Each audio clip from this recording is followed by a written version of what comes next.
E aí, criatura, e se o tema de redação do Enem for sobre alguma coisa relacionada a preconceito linguístico, você falaria o quê?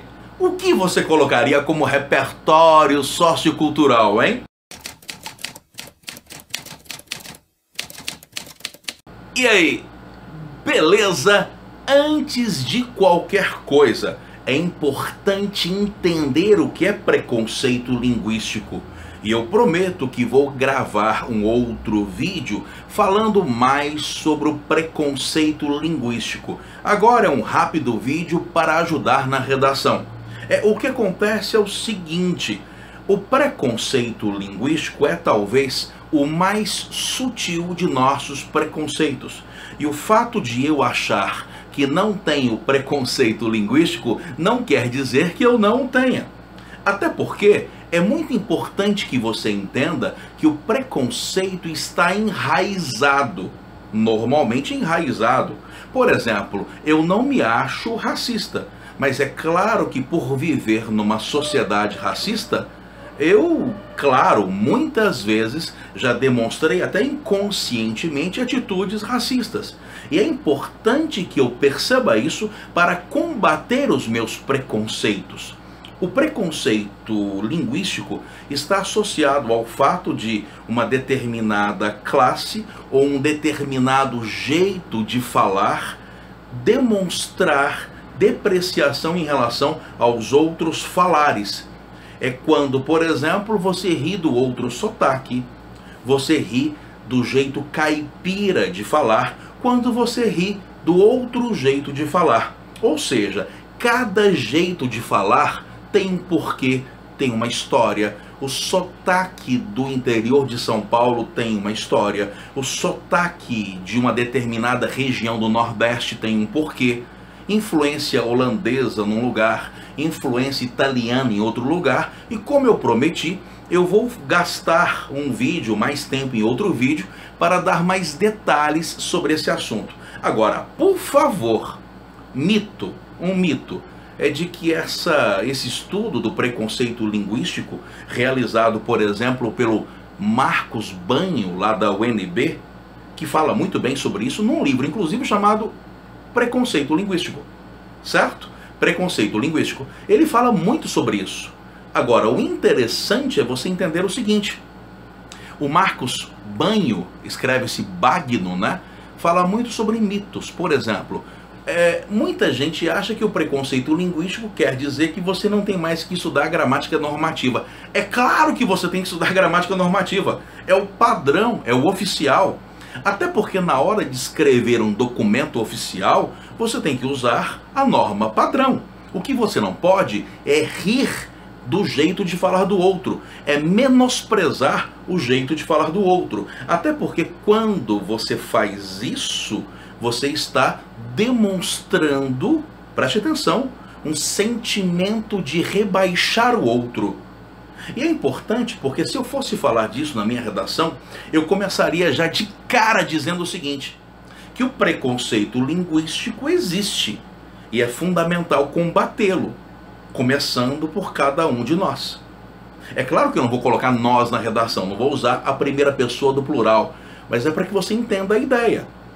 Isso não quer dizer que a gramática normativa não deva ser estudada, claro, mas é importante que haja uma compreensão social dos diversos falares. Em relação a repertório sociocultural, eu poderia falar, por exemplo, do romantismo, do teatro romântico de Martins Pena, as comédias de costumes do Martins Pena, que provocavam um riso, diversão, entretenimento, normalmente apresentavam como personagem o jeito de falar caipira. Pelo menos um personagem normalmente tinha um jeito caipira de falar, e isso matava todo mundo de rir. Todo mundo ria do caipirês. Olha a questão do preconceito. A comédia feita a partir da ridicularização de uma forma de falar.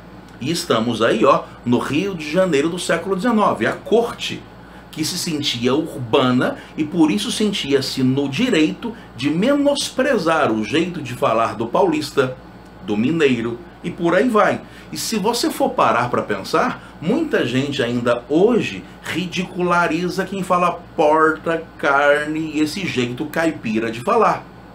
Beleza ou não? Olha só, conteúdo lá do romantismo. Olha que repertório sociocultural legal, hein? Puxa vida, como que o teatro romântico de Martins Pena ridicularizava o jeito de falar do caipira.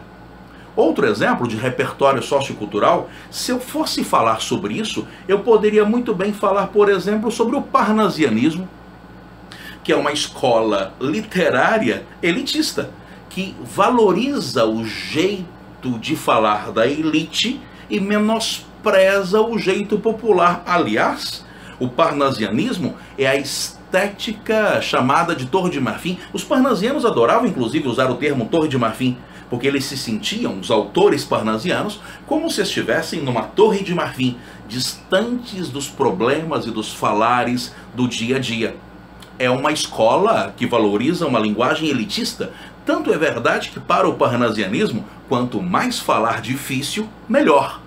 Quanto menos gente entender, melhor. Mais elitizada fica a língua. E olha, parnasianismo é lá do final do século XIX, hein? Lá do Olavo Bilac, do Raimundo Correia, do Alberto de Oliveira. Olha que legal. Se eu fosse falar sobre preconceito linguístico, eu poderia falar também sobre a obra O Homem que Sabia Javanês. Na verdade, é um conto do Lima Barreto. E lá na narrativa, há essa ideia de que em lugares como o Brasil, basta fingir que é professor de javanês, já que ninguém entende nada de javanês mesmo, basta falar de maneira que ninguém entenda, que todo mundo vai achar que você é inteligente pra caramba.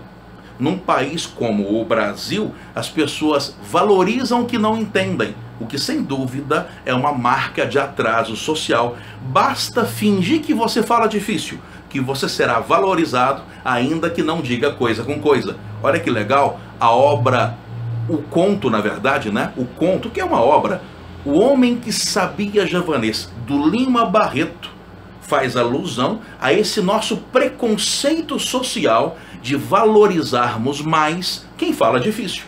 Quer ver um outro autor que eu poderia citar do século XX? Dias Gomes, o bem-amado Odorico Paraguaçu. É o típico sujeito que fala difícil só para impressionar. Só para impressionar. E o modernismo está cheio de repertório que você pode usar. A primeira fase do modernismo, que valoriza o jeito de falar do povo, em poemas do Oswald de Andrade. Por favor, uma das características da primeira fase modernista, que vai lá de 1922 a 1930, é valorizar o jeito de falar do povo. Agora, cuidado, não confunda uma coisa, hein, criatura? A primeira fase do modernismo é popular?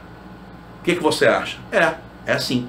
Mas é popular no sentido de falar de temas populares, o que não quer dizer que a primeira fase do modernismo seja acessível ao público, tá? Até porque naquela época, no Brasil, a maioria ainda era analfabeta.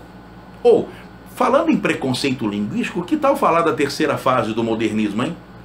Obras como Sagarana, lá do João Guimarães Rosa. E por que Sagarana é tão importante? O que você acha?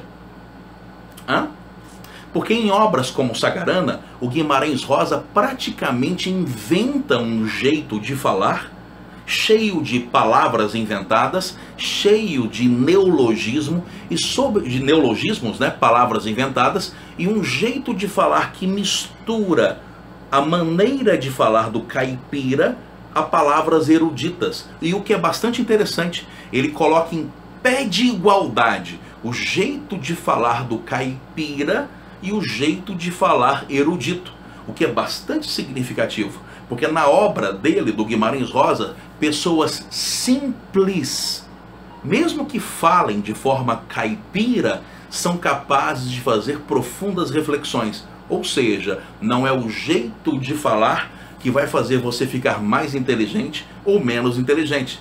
Puxa, dei aí algumas dicas sobre preconceito linguístico e gastei bastante aí do seu tempo, desculpa, passei dos 10 minutos, mas é porque é um assunto que você sabe, né? Pode cair, beleza? Um abraço para você e até lá. Tchau, anote aí, criatura!